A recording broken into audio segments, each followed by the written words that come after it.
We have all played an RPG or roleplay game that has completely stuck out to us in the past. This RPG or roleplay game is incredible and unlike any of the others that we have played before. Whichever one that is for you, whether it's Skyrim or The Witcher or Borderlands, it has stuck out to you more than any of the other ones you've played before. Now, why is this? Why does this roleplay game stick out to you more than anything before? Why, after 250 hours of playing this game, you still want more and you still want to keep playing? Whether that's playing an entire new character or continuing on the character you already have so much time invested into. What makes a roleplay game better than any of the other ones you've played before, and why are you so obsessed with that one? Well, that's what I'm here to talk to you guys about today. We're going to talk about what makes an incredible roleplay game incredible. We're going to talk about the things that each roleplay game should have or need to have in order to be successful and in order to be incredibly fun for everyone to play. Thank you all so much for tuning in. My name is Jdyo and I'm back with another video. And today we're going to be talking about just that. What makes a roleplay game incredible? What makes an RPG the best RPG ever? Before we hop into the video, make sure you guys are subscribed to my channel. I post 3 times a week very consistently. I like doing gaming videos and vlogs and tutorials and reviews and tons of fun things, so be sure to subscribe for 3 videos a week. And without further ado, let's hop right into the video. So we're going to break this video up into a couple of different categories. The first category that we're going to talk about is storyline. Every single roleplay game needs to have an incredible storyline. It doesn't even need to be over the top, amazing, incredible, out of this world, but it has to be good. It has to be good enough to engage the player. It has to be good enough to get us, the player, to a point where we actually care about what happens, to make us care about progressing in the storyline, to keep doing those main quests, to make us actually want to keep playing. Now that might sound super obvious, but it actually isn't. It's a lot easier said than done. Having a storyline that actually engages the player and gets them actively playing the game and wanting to keep progressing in the storyline is something that's pretty hard to do. Now, a couple of things that go along with that to actually make it so us, the player, want to keep progressing in the storyline is to make it so it's not linear. I think that's one of the biggest ones. In a roleplay game, especially nowadays, you should have the option to do things a certain way. You should have the options to do things the way that you want to do it rather than the way that it was written to be done. Instead of being stuck in a little game where you have to do exactly what the creator and the writer of the game want you to do, you actually can make your own decisions. Let's take The Witcher 3 for example.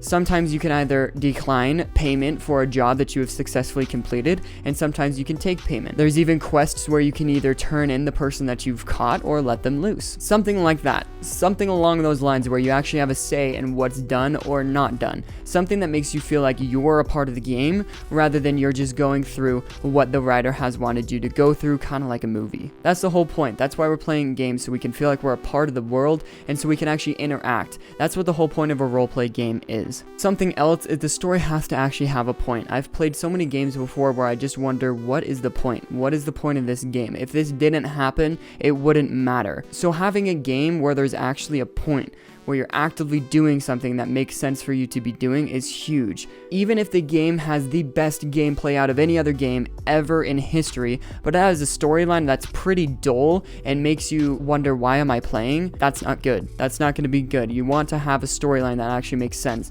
Have a creative storyline that gets players actively playing. An example I'll give of a storyline that isn't all too great is The Division. I love The Division. It's one of my favorite games ever. It's a massive multiplayer online game, and it's also an RPG. It's an MMO RPG. But The Division has a storyline that I don't personally think was developed too awesome. It didn't actively engage players. Each time you did a main mission, it was more focused on the combat rather than the actual story itself, leading players to not even pay attention to the story, much less care about it. There was hardly ever any cutscenes at all, and although that might not be the worst thing in the world, that's really hard to develop the storyline when you're not having any cutscenes and when you're having the dialogue during gunfight. That happened a lot in The Division. There was always dialogue during gunfights. You're more focused on not dying, not getting your character killed, rather than listening to what the story dialogue was. Again, that's just an example of something that didn't do the storyline quite right. I still love the game. I still think that The Division is one of the best RPGs.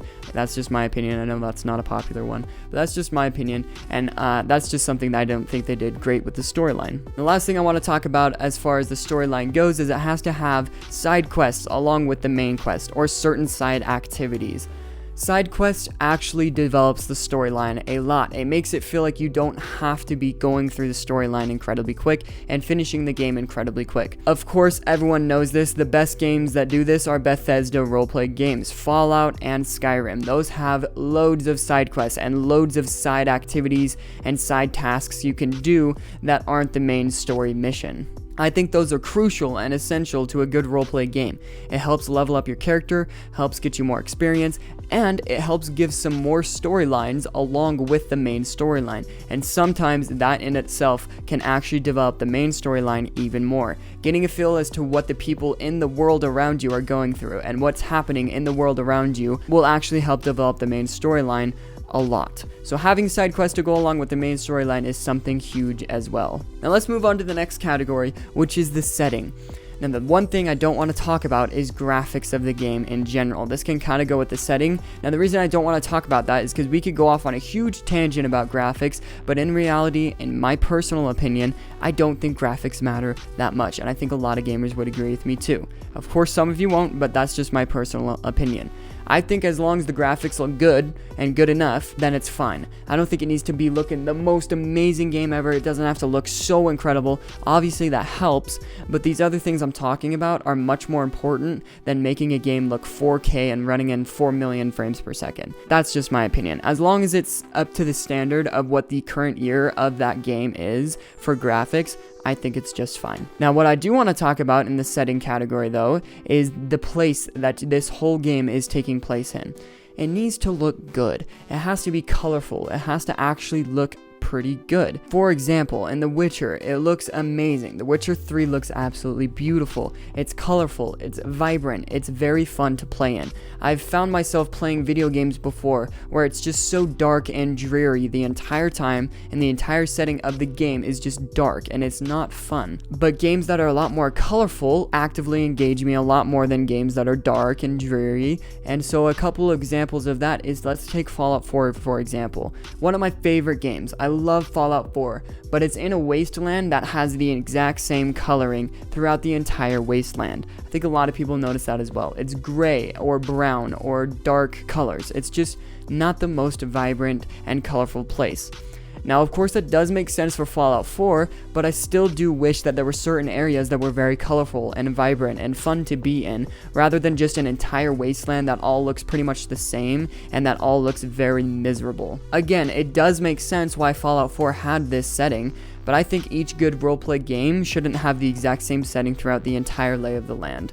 I think it needs to look beautiful and have some good qualities to it. Whether that makes sense or not, the storyline developers should find a way to make a colorful and vibrant setting make sense, in my opinion. Now, the last category that I want to talk about will be split up into 3 different subcategories. This category is gameplay, and the 3 subcategories are fighting mechanics, crafting, and character development. Let's start with the fighting mechanics of the gameplay category. The fighting mechanics of any good roleplay game need to be good. There's so many roleplay games out there that don't have good fighting mechanics, and it doesn't make the roleplay game feel as good.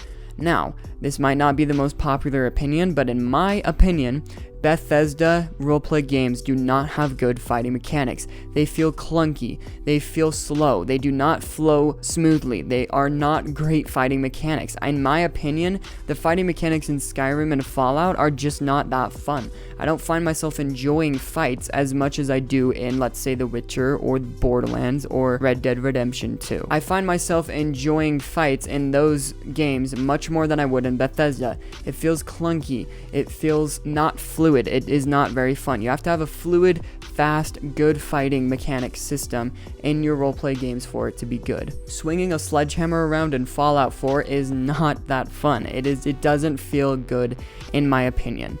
It works and it still makes me love the game. I still do like the game, but that part of the game is not my favorite, and I think it could have been done so much better. So fighting mechanics is a huge one. Having certain special abilities that are easy to use, understandable to use, and give you a leg up in each battle is super required. In Borderlands 3, you have 2 special abilities that you can use that give you a huge leg up in the game. You have a turret that can float around, or a shield that goes around you to give you a leg up in the game, and the fighting mechanics in Borderlands 3 are phenomenal. The gunplay in that that game are great. Jumping around and shooting enemies flows so smoothly, and it is amazing controlling your character and doing it. It feels good to kill enemies in Borderlands 3.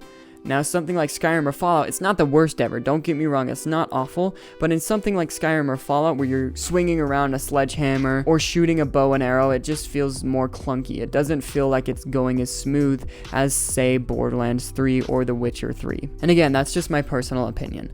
Let's hop into the next subcategory of the gameplay category, which is crafting.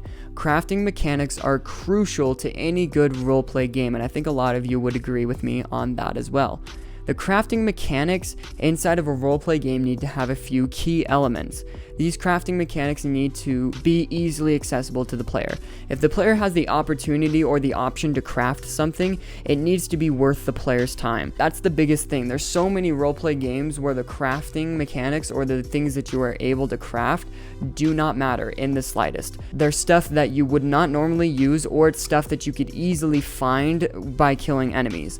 If you're going to have a crafting system implemented into your game, at least make it worth your player's time.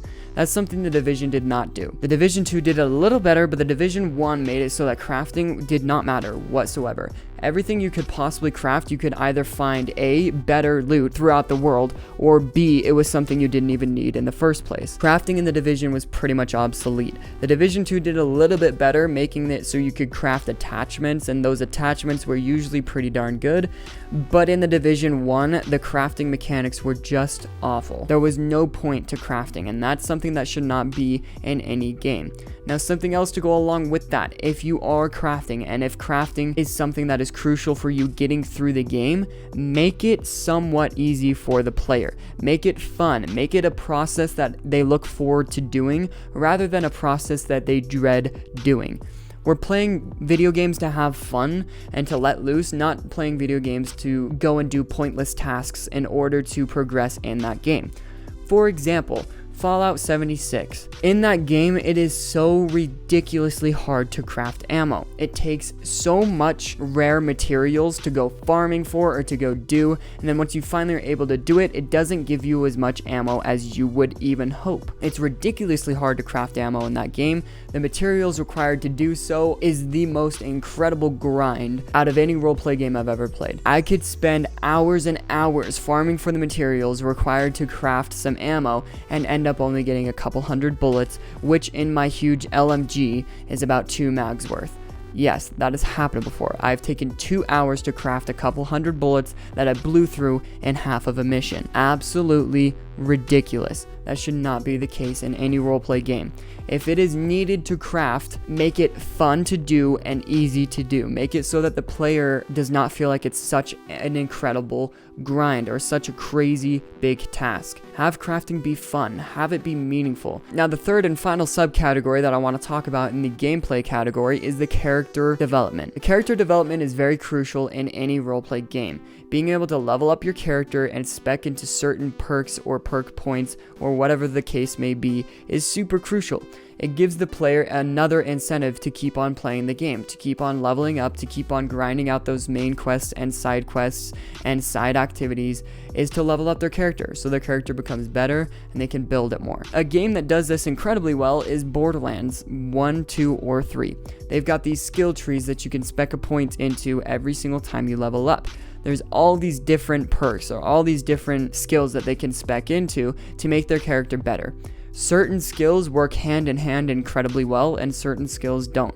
So finding the correct build to make your character the most powerful it could possibly be is so much fun. There's so many different builds and so many different ways you can go about creating your character in the world of Borderlands. You can either make or break your character by leveling it up and speccing certain points into certain areas. That's awesome. Being able to build your character the way that you want to create it gives it another level of attachment. It gives you another level of attachment to your character. It makes it feel like you're in the game. It makes it feel like you're in control. Being able to build your character the way that you want to build it, have the points that you want specced into, is awesome. Now, I think most roleplay games actually get this quite correct. Being able to spec into certain points, I have not actually come across a roleplay game where I felt like leveling up my character didn't mean anything. So that's good. I do think a good character development or leveling up or skill tree of some sort is very required for a good roleplay game. Now those are just a few points that I wanted to talk about in this video. Of course, I could have made this video easily 2.5 hours long, talking about all the things required for a good roleplay game. These are just the few game mechanics that I wanted to bring up and talk about in this episode.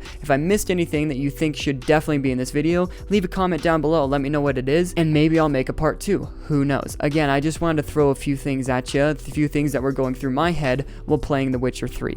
I just barely picked it up for the first time, and I was wondering why so many people love it so very much. It's one of the most renowned roleplay games I've ever come across in my entire years of gaming, and I wanted to know why, so I picked it up and started playing it, and I started to realize. But that's just what sparked my interest into creating this video and to letting you guys know what I think is required for a good roleplay game. Again, if I missed anything, leave it in the comment section below, but that's the end of the video. Thank you so much for watching. Like, comment, subscribe, and share. My name is Jdyo. I post 3 times a week very consistently, so be sure to subscribe, and I'll see you guys in the next episode. Peace out.